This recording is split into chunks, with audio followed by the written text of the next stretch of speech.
अस्सलाम वालेकुम। तो मैं आज बात करूँगी अपने एक्सपीरियंस जो मैंने ईटा का मेरा है as a fresher and as a repeater, ठीक है। और इसके अलावा एकेडमीज़ को डिस्कस करेंगे और प्रैक्टिस टेस्ट को डिस्कस करेंगे कि एट द एंड मोमेंट आपको अपनी स्ट्रेटजीज़ कैसे बेटर बनानी है और किस तरह अगर आप रिपीटर हैं तो आपने अपने आप को डिटर्मिन कैसे रखना है। बिकॉज लास्ट मोमेंट ऐसा होता है कि सब सोचे होते हैं कि ओके 40,000 to 50,000 स्टूडेंट्स टेस्ट देंगे, मेरा हो पाएगा नहीं हो पाएगा, will I and up in top 800, और everyone is dreaming about Haber medical college या अयूब मेडिकल कॉलेज। तो ये दो टॉप मेरिट के कॉलेजेस होते हैं, तो सब सोच होते हैं होगा नहीं होगा, और पैनिकनेस काफ़ी होती है। तो हम इन सब चीज़ों को ब्रीफली डिस्कस करेंगे। सबसे पहले मैं आपको बताती हूँ अपना 2018 ईटा जो एज अ फ्रेशर मैंने दिया था। तो मैं फेडरल बोर्ड की स्टूडेंट थी। आई स्कोर 1009 मार्क्स, लेकिन इसके बावजूद I ended up as a repeater. उसकी रीज़न ये थी कि मुझे पता नहीं था मुझे ईटा देना है। Being a resident of Islamabad जो है, मैं अपने सराउंडिंग्स को देख रही थी। मेरे फ्रेंड्स, मेरे क्लास फेलोज सब UHS MD कैट की तैयारी कर रहे थे, और शुरू से मैंने सोचा हुआ था कि अगर मुझे एडमिशन लेना है तो रावल मेडिकल यूनिवर्सिटी में जाना है। लेकिन अनफॉर्चुनेटली आफ्टर प्रैक्टिकल एग्ज़ाम मई के एंड पे मुझे पता चला कि मेरा डोमिसाइल KPK का है और मुझे ईटा देना होगा, और मेरा पंजाब में किसी कॉलेज में एडमिशन नहीं हो सकता until and unless reciprocal seats हों। फिर मैंने सोचा रेसिप्रोकल सीट्स के बारे में, लेकिन मुझे पता चला कि रावल मेडिकल में KPK स्टूडेंट्स की तो रेसिप्रोकल सीट्स नहीं है, अलबत्ता फाटा वालों की हैं। So it was quite a tough decision कि ओके मुझे ईटा देना होगा और I have to prepare from the very start. और बाद में मुझे ये भी डर लगा था कि मुझे घर से दूर रहना पड़ेगा, मुझे हॉस्टलाइट बनना पड़ेगा। Like I was thinking of the ahead कि फ्यूचर में क्या होगा, बजाय इसके कि मैं अभी से तैयारी स्टार्ट करूँ। तो ये मेरा एक वीक पॉइंट था। दूसरा ये कि तैयारी मैंने स्टार्ट की थी, लेकिन गाइडलाइंस डेफिनेटली नहीं थी, और मैंने फिर KPK टेक्स्ट बुक्स मंगवाई पेशावर से, और उसमें भी एक हफ़्ता तकरीबन लगा। और बस जो कुछ मैंने पढ़ा उन्हीं टेक्स्ट बुक से पढ़ा। मेरे पास कोई MCQ बुक नहीं थी, मेरे पास पास्ट पेपर्स नहीं थे, मैंने कोई प्रैक्टिस टेस्ट उस टाइम नहीं दिया था। आल दो फिर मैंने ईटा के बारे में काफ़ी सर्च किया, स्ट्रेटजीज़ के बारे में मैंने काफ़ी वीडियोस देखी, मैंने पास्ट पेपर्स डाउनलोड किए। उसके बाद जुलाई फाइनली आएगा।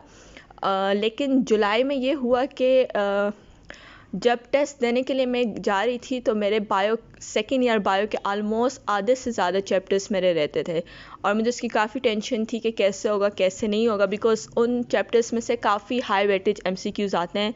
बायोटेक्नोलॉजी हो गया, जेनेटिक्स हो गया, इनहेरिटेंस वगैरह से। नेशनल बुक फाउंडेशन या पंजाब टेक्स्ट बुक्स की बात अगर करें, उनको KPK टेक्स्ट बुक से कंपेयर करें, ऑल दो टॉपिक सेम है, लेकिन अंदर का कंटेंट तीनों बुक्स में काफ़ी हद तक चेंज है। सो it was a very challenging situation for me कि मैं bio first year second year दोनों को नए सिरे से कर रही थी। लेकिन किस्मत अच्छी थी कि वो बारिश की वजह से जो है डिले हो गया, और उसके बाद अगस्त के लिए मैंने काफ़ी अच्छी तैयारी की हुई थी। लेकिन अगस्त में जो टेस्ट हुआ तो हम सबको पता है कि वो लीक आउट हो चुका था, और उसके बाद रीकंडक्ट होना था। एंड उसमें मेरे साथ ये हुआ कि मतलब मैं काफ़ी लेज़ी पड़ गई थी, क्योंकि कोई चीज़ जितना डिले होती जाए आप उतने सुस्त पड़ जाते हैं। मेरे पास वही टेक्स्ट बुक्स थी, मेरे पास सिर्फ पास्ट पेपर्स थे, लेकिन ऐसा हुआ कि मेरे सराउंडिंग में जितने मेरे फ्रेंड्स थे उन सब के यूनिवर्सिटी एडमिशन्स हो चुके थे। पंजाब स्टूडेंट्स का भी UHS हो गया था, उनके रिजल्ट्स आ चुके थे, तो everyone was like enjoying, chilling, relax. और मैं काफ़ी होती थी कि मेरे सब दोस्त जो हैं एंजॉय कर रहे हैं, मेरे सब फेलोज़ रिलैक्स हैं, और एक मुझे पढ़ना पड़ रहा है। तो ये जो है मेरे लिए काफ़ी एक अजीब सिचुएशन थी कि मैं ये सोची थी, और इस वजह से जो है मैंने पढ़ा नहीं। दूसरे कि मैं काफ़ी डिस्ट्रैक्ट होती थी चीज़ों से, मैंने अपना काफ़ी टाइम ड्रामास मूवीज़ पे ज़ाया किया। तो हमें जो है ना इन चीज़ों से दूर रहना है। सितंबर में हमारा टेस्ट हुआ, अगले दिन रिज़ल्ट आया। सो आई स्कोर्ड ओनली 393 मार्क्स, और उसके बाद वो जो क्या कहते हैं कुछ MCQs में गलती थी, वो जब करेक्शंस वगैरह हुई तो मेरा टोटल स्कोर 403 बना था। और मुझे पता था कि इन मार्क्स के साथ एटलीस्ट मेरा टॉप मेडिकल कॉलेज में तो हो नहीं सकता, बल्कि मुश्किल है कि मेरा जो नीचे वाले मेडिकल कॉलेजेस हैं यानी लो मेरिट वाले, उनमें भी हो जाए। बस वो मेरे लिए काफ़ी ज़्यादा जो है वो मतलब डिप्रेसिंग सिचुएशन थी कि मेरा आगे क्या बनेगा। तो क्या क्या प्रॉब्लम्स और चैलेंजेस मुझे फेस करनी पड़ी एज अ रिपीटर, ठीक है, तो हम उसको डिस्कस करते हैं। वेल, मेरिट लिस्ट तक तो जाहिर सी बात है मैंने काफ़ी वेट किया कि क्या पता मेरा नाम आ जाए। आया भी at the very low medical college, जो सेकंड थर्ड लिस्ट हमारी लगती है उसमें आया, लेकिन इतने दूर एरियाज़ में जाने का जो है मेरा कोई प्लान नहीं था, तो मैंने डिसाइड किया कि आई विल रिपीट। तो जैसे ही वो फर्स्ट मेरिट लिस्ट लगी थी हमारी, तो उसके बाद से जो है मैंने दोबारा बुक्स उठाई, मैंने एक प्रॉपर गाइडलाइन जो है हासिल की डिफरेंट सोर्सेज से, वीडियोस से, और उन सब पॉइंट्स को मैंने अपने साथ लिख लिया और मैंने यही सोचा कि मैं ईटा रिपीट करूँगी। उसमें भी ये सिचुएशन हुई कि अब पूरा साल जो है मुझे गुजारना था, लेकिन मैं घर पे नहीं गुजारना चाहती थी, क्योंकि घर पे जो है आई नो कि मैं दोबारा डिस्ट्रैक्शंस मुझे सराउंड करेंगी। ऑल तो मेरे पेरेंट्स काफ़ी डिसअपॉइंटेड थे और मैं ख़ुद जो है काफ़ी रोती थी, ठीक है, मैं बिस्तर के नीचे जो है रो रही होती थी कि मैंने अपने साथ क्या किया। काफ़ी ज़्यादा रिग्रेट था कि मैंने अपना टाइम खुद ही ज़ाया किया, काश मैंने उस टाइम पढ़ लिया होता, काश मैं डिले टाइम को जो है सीरियस ले लेती, काश मैं ओवर कॉन्फिडेंट ना होती। सो मेरे जहन में सिर्फ एक ही सोच थी कि मेरे एफएससी के मार्क्स बहुत ज़्यादा हैं, आई हैव क्रॉस 1000, तो मुझे ईटा में मेहनत करने की ज़रूरत नहीं है, मुझे एफर्ट्स पुट करने की ज़रूरत नहीं है, मैं ईटा भी ईज़िली क्रैक कर जाऊँगी और मैं ईज़िली किसी भी मेडिकल कॉलेजेस में घुस जाऊंगी। लेकिन अनफॉर्चुनेटली वो सबसे बुरा नाइटमेयर था मेरा, जो ईटा रिपीटिंग का जो फर्स्ट 2-3 मंथ्स है वो काफ़ी मुश्किलों से गुजरे। उसके बाद जो है जनवरी में मैंने एकेडमी ज्वाइन की थी, डेट वाज एमएम पेशावर, लेकिन मुझसे हॉस्टल में एडजस्ट नहीं हो रहा था। Then I move to MM Mardan and I use to reside in my home town वहाँ पे। तो फिर दिल्ली आना जाना, वो 3 मंथ्स जो है मैंने वहाँ पे गुजारे, ताकि वो एटलीस्ट मैं किसी ना किसी तरह मेरा टाइम भी पास हो जाएगा, जो चीज़ें मुझे नहीं आती वो भी मैं ग्रैब कर लूँगी, वीक पॉइंट्स भी मेरे क्लियर हो जाएंगे, और दूसरा कि एटलीस्ट मुझे ये पता होगा कि मैं आ रही हूँ, मुझे ये टॉपिक्स आज कवर करने हैं। वो 3 मंथ्स गुजर गए, then I came back to my home, और फिर मैंने जो है सोचा कि मुझे प्रैक्टिस टेस्ट लेने चाहिए। तो ये मेरा ईयर एज अ रिपीटर था, और एकेडमी का मैंने आपको बता दिया कि मैंने कौन सी ज्वाइन की थी। उसके बाद जो है प्रैक्टिस टेस्ट थे, प्रैक्टिस टेस्ट को मैं डिस्कस करूँगी। तो उसमें ये था कि एमएम जब मैंने ज्वाइन की थी, ऑब्वियसली उसके साथ मैं संडे टेस्ट देती रही थी, लेकिन संडे टेस्ट का मसला ये था कि टेस्ट में दे देती थी, उसके बाद जो डिस्कशन क्लासेस होती थी ना, क्योंकि लोग काफ़ी ज़्यादा होते थे, पूरा हॉल स्टूडेंट से भरा होता था, टीचर्स आते थे, शुरू के 10-20 क्वेश्चंस वो प्रॉपर डिटेल में समझाते थे, लेकिन एट द एंड उन्हें जब पता चलता था कि they have less than 10 minutes left, तो बाकी के एमसीक्यूज़ के सिर्फ वो करेक्ट आंसर बताते थे, और फिर मुझे वो एमसीक्यूज़ की समझ नहीं आती थी, मैं उनके पीछे भाग रही होती थी कि प्लीज़ मुझे एमसीक्यू समझा दें, लेकिन उस वक्त टीचर्स भी बिजी होते थे और काफ़ी और स्टूडेंट्स भी अपने क्वारीज जो है लेके जाते थे। तो इस तरह जो है ना मेरा काफ़ी नुकसान हुआ था जो लोकल एकेडमीज़ थे उसके टेस्ट में। बाकी एमएम के अलावा मैंने किसी और एकेडमी का टेस्ट नहीं दिया, मतलब जो डिस्कशन वाले टेस्ट हैं। आल्दो मैंने एनजीकॉन के टेस्ट दिए थे, और वो भी शुरू के from the very first test मैंने सारे टेस्ट दिए थे। उसकी रीज़न ये थी कि एनजीकॉन में डिस्कशन क्लासेस नहीं होती, वो आपको डिस्कशन शीट्स पकड़ा देते थे। तो ये होता था कि जब मैं पेशावर जाती थी, फ्रॉम इस्लामाबाद टू पेशावर, तो मैं रास्ते में सारे रिवाइज़ करती थी जो जो भी टॉपिक्स उनके टेस्ट के थे, और वापसी पे ये होता था कि डिस्कशन शीट्स मेरे हाथ में होती थी, और मैं रास्ते में जो है ना कंपेयर करती थी अपने आंसर्स को, जो रॉन्ग होते थे मैं उनको इंसर्कल कर देती थी। घर आके थोड़ा सा रेस्ट किया, उसके बाद जो है ना मैंने अपनी गलतियों को रेक्टिफाई करना था। तो ये चीज़ जो है मेरे लिए काफ़ी हेल्पफुल रही। और दूसरा ये था कि मुझे चूँकि सुबह जाना था, मुझे दोपहर तक वापस भी आना था, तो फिर जो है मेरे लिए उनका शेड्यूल ज़्यादा सूटेबल रहा था, क्योंकि 3 घंटे का टेस्ट होता था, बस 3 घंटे का टेस्ट दिया और फ़ौरन से जो है ना मैंने वापस आ जाना था। तो डेट वाज क्वाइट हेल्पफुल। दूसरा ये था एनजीकॉन का कि उनके मंथली 2 टेस्ट होते थे। लाइकवाइज जो है बाकी एकेडमीज़ के जो है वो 4 टेस्ट होते थे संडेज़ के, सैटरडे को उनके क्वार्टर टेस्ट होते थे, तो मैं काफ़ी कंफ्यूज होती थी कि मैं क्वार्टर टेस्ट दूँ फुल टेस्ट दूँ। तो एनजीकॉन ने जो स्टार्ट किया था वो स्टार्टिंग से स्टार्ट लिया था कि पहले 3-3 4-4 चैप्टर्स के और फिर हाफ बुक टेस्ट एंड फिर फुल बुक टेस्ट इस तरह। तो वो 2 टेस्ट पर मंथ होते थे, तो मुझे महीने में सिर्फ 2 दिन जो है जाना पड़ता था, तो मेरा ज़्यादा टाइम वेस्ट नहीं होता था। और फिर घर आके सुकून से आराम से मैंने डिस्कशंस जो है वो जो पेजेस में पास होते थे मैं उसको अपनी गलतियों को जो है रेक्टिफाई करती थी। उसके बाद टाइम टेबल मैंने लास्ट मंथ में किया था। एक तो ये था कि मैं एनजीकॉन के टेस्ट के लिए जाती थी, ठीक है, और दूसरा ये था टाइम टेबल मेरा सुबह जो है फजर के लिए जल्दी उठना, मतलब फजर के बाद उठ के पढ़ने बैठ जाना, और थ्रू आउट जो है बीच में दोपहर को 1 आध घंटा नैप ले लिया, ठीक है।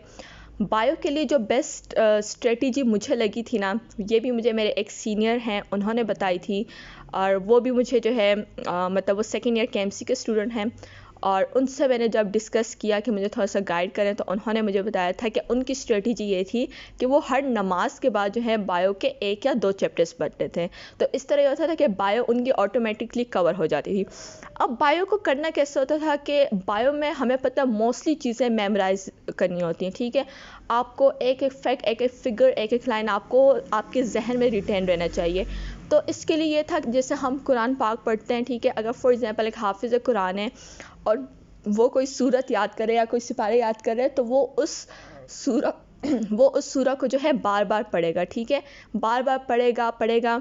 उसके बाद वो कुरान पाक बंद करके उसी सूरत को जिसने आयत याद की हैं, हिफ्ज़ की हैं, वो अपने जहन में उसको रिपीट करेगा कि ओके ये आयत मैंने पढ़ ली है। फिर उसके बाद वो दोबारा कुरान पाक खोलेगा, वो देखेगा मेरी गलतियाँ कहाँ हैं। तो bio is almost like this, ठीक है। मैं ये नहीं कह रही कि आप रट्टा लगाएं, मैं ये कह रही हूँ कि बायो का कोई भी चैप्टर आप पढ़ें, उसके बाद बुक बंद करो और अपने जहन में उन पॉइंट्स को आप रिवाइज़ करें कि मैंने पढ़ा क्या है, ठीक है।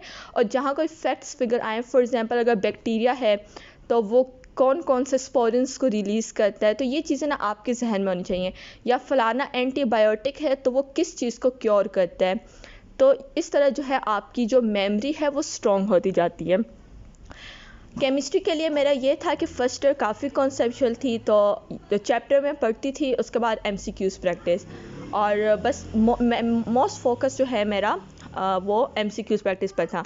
सेकेंड ईयर केमिस्ट्री जो है ऑर्गेनिक इनऑर्गेनिक ये सारी चीज़ें मैंने आपको प्रीवियस वीडियोस में बता दी हैं, तो उसको करने का तरीका मैंने बता दिया। इसको ब्रीफली मैं बताऊंगी कि ऑर्गेनिक ये था कि मोस्टली आपको वो चीज़ें रिएक्शंस वगैरह आपको याद होने चाहिए कि प्रोडक्ट्स आपके क्या बन रहे हैं, कौन कौन सी कंडीशंस यूज़ हो रही हैं, तो वो भी आपको जहन में रहना चाहिए, क्योंकि उसके जो एमसीक्यूज़ होते हैं वो भी मोस्टली बुक की सरफेस लाइंस होती हैं।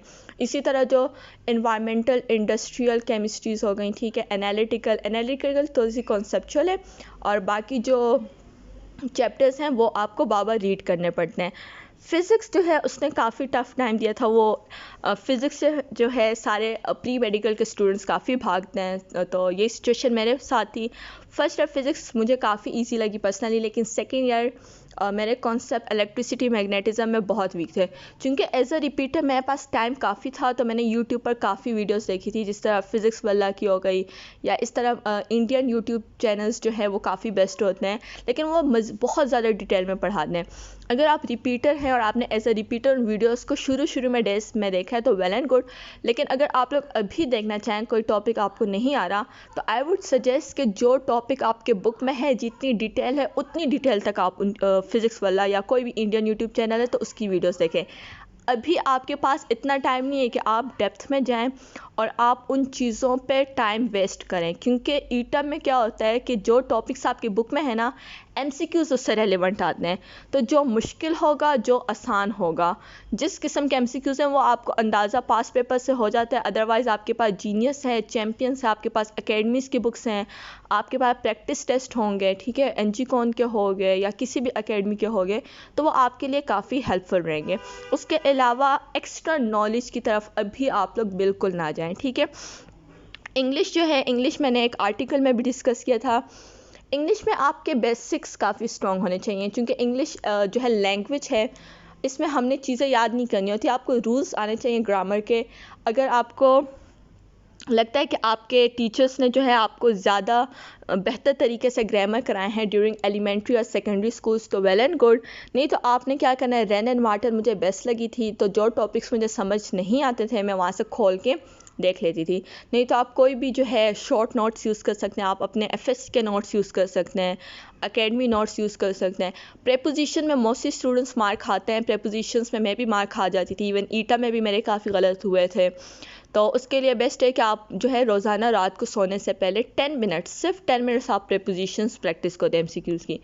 वोकेबलरी जो है it depends upon your language skills, ठीक है। अगर आपकी इंग्लिश काफ़ी स्ट्रॉन्ग है, आपकी जो वोकेबलरी है काफ़ी इन्हेंस है, तो आप एसएमसीक्यू सॉल्व कर सकते हैं। अदरवाइज़ जो है चूँकि नेगेटिव मार्किंग नहीं है तो आप तुक्का भी लगा सकते हैं, अदरवाइज़ एलिमिनेशन मेथड। अब मोस्ट इंपॉर्टेंट पॉइंट्स आपने क्या याद रखने हैं, ख़ुद को डिस्ट्रैक्शन से कैसे दूर रखना है। तो मोबाइल मेरे लिए सबसे बड़ा डिस्ट्रैक्शन था, क्योंकि मैं काफ़ी एडिक्ट हो गई थी और मैं फ़जूल से फ़जूल ड्रामा वीडियो भी होती थी या सोशल मीडिया जो भी फ़जूल पोस्ट थी, मैं उस पर भी जो है जाके टाइम अपना वेस्ट करती थी। तो मैंने ऐप लॉग डाउनलोड किया था। ऐप लॉग ये करता था कि मेरे सारे ऐप्स को, Facebook, Insta, YouTube, sound cloud, सारी ऐप्स को जो है मैंने ब्लॉक कर दिया था। तो ये था कि मुझे 24 आवर्स में मैंने सिर्फ अपने आप को 1 आवर की का मार्जिन दिया हुआ था ऐप लॉक के ज़रिए। तो 24 आवर्स में सिर्फ मैं 1 आवर मोबाइल यूज़ कर सकती थी। तो फिर जब मैं मोबाइल उठाती थी, या तो मैं रिलैक्स होने के लिए उठाती थी वो 1 आवर, या फिर जो चीज़ जो एमसीक्यू मुझे समझ नहीं आ रहा होता था मैं उसको गूगल करती थी या यूट्यूब से कोई चीज़ देख ली। तो इस तरह जो है ना बाकी 23 आवर्स मेरे आराम रिलैक्स होकर गुजर जाते थे। उसमें मेरे 6 to 7 आवर्स की स्लीप हो जाती, बाकी जो है टाइम पढ़ाई का। लेकिन यह है कि आपने अपने माइंड को रिलैक्स करना है। जब आपको लगे ना कि दिस इज़ द पॉइंट कि आप आगे और पढ़ नहीं सकते, 5 मिनट्स आप रिलैक्स करें, 5 to 10 मिनट्स आप बाहर जाएं, थोड़ा सा सहन में घूम लें फिर लें, या घर वालों के साथ थोड़ा सा टाइम स्पेंड करें। मतलब ये हेल्दी एक्टिविटीज़ हैं, बजाय इसके कि आप मोबाइल उठाएं। मोबाइल जब आप यूज़ करते हैं ना तो आपके जो सर में है ना वो और उसमें दर्द कर देती है और उससे मज़ीद नींद आती है। तो बेटर ये है कि आप जब रिलैक्स करने जाए आप अपनी फैमिली के साथ टाइम स्पेंड करें, या फिर आप बाहर घूमें फिरें। लड़के तो स्ट्रीट में भी जो है जा सकते हैं। तो इस तरह आपने ख़ुद को रिलैक्स करना है। उसके अलावा ये है कि आपने जो रिपीटर्स हैं, आप लोगों ने क्या सोचना है कि आपके पास कोई मार्जिन ही नहीं है दोबारा अपना साल वेस्ट करने का। आपने जो कुछ करना है इसी टेस्ट में करना है, आपको जो हो जाए व्हाटसोएवर आपने इसी साल क्वालिफाई करना है ख़ुद को, चाहे ईटा डिले हो ना हो, what ever the situation is, आपने ख़ुद को निकालना है। आपने प्रूव करना है कि आप गलत नहीं थे, और आपको जो रिपीट करने का डिसीजन है वो 100% करेक्ट है। और फ्रेशर्स के लिए मैं यही कहूँगी कि आप लोग हमारे एक्सपीरियंस से सीखें, बिकॉज़ जब आप फेलियर को फेस करते हैं ना, इट इज़ नॉट ईजी। आपको बहुत करेज चाहिए, दोबारा से उठने की बहुत ज़्यादा हिम्मत चाहिए, दोबारा से पढ़ने के लिए, दोबारा से नया स्टार्ट लेने के लिए, क्योंकि आपके पेरेंट्स आपसे डिसअपॉइंट होते हैं, आप ख़ुद भी खुद से डिसअपॉइंट होते हैं, आपको रोना बहुत आता है, डिप्रेशन होती है, आपको ये सोच होती है कि आगे आपका फ्यूचर क्या होगा। तो फ्रेशर्स जो है मैं यही कहूँगी कि प्लीज़ आप लोग अपने टाइम को सीरियस लें। जो गलतियाँ मैंने की हैं, डिस्ट्रैक्शन से सराउंड होना, ओवर कॉन्फिडेंस और डिले की वजह से जो है अपना टाइम मज़ीद वेस्ट करना, तो प्लीज़ ये गलती ना करें। टाइम है आप लोग के पास, जितना आप यूटिलाइज़ कर सकते हैं करें। और best of luck, thank you for watching. और मुझे उम्मीद है कि ये वीडियो आपके लिए काफ़ी हेल्पफुल रहेगी। कोई भी क्वेश्चन हो, किसी चीज़ की भी आपको ज़रूरत हो तो आप ईज़िली पूछ सकते हैं, ठीक है। ग्रुप में भी पूछ सकते हैं, कमेंट सेक्शन में भी पूछ सकते हैं। और बस मैं लास्ट बात यही कहूँगी कि अपनी नमाज़ों को मिस ना करें, नमाज की पाबंदी करें, ठीक है। क्योंकि जब आप 5-6 नमाज़ें पढ़ते हैं ना तो आपका दिमाग खुल जाता है और अल्लाह ऑटोमेटिकली आपकी मदद करता है। फजर के टाइम उठा करें, बिकॉज़ जब आप फजर के टाइम उठते हैं ना तो आपका दिमाग काफ़ी फ्रेश होता है। लेकिन अगर आप 11-12 बजे उठ रहे हैं तो ऑलरेडी आपका आधा दिन ज़ाया है। तीसरी बात यह है कि कुरान पाक की तिलावत, तो यह है कि जब भी आपको टाइम मिले तो ज़रूर अल्लाह से मदद मांगें। तो देखें, आपकी अपनी मेहनत भी काउंट करती है, अल्लाह की मदद भी काउंट करती हैं, बाकी आपकी पेरेंट्स की दुआएं, बुज़ुर्गों की दुआएं, ये सब चीज़ें कलेक्टिवली काउंट करती हैं आपकी कामयाबी के लिए, ठीक है। तो और हाँ, दूसरों का दिल बिल्कुल ना दुखाएं आप। तो बस ये है कि बस अपने फ्यूचर पे फोकस रहें, एंड इंशाल्लाह I will see you in KMC. अल्लाह हाफिज़।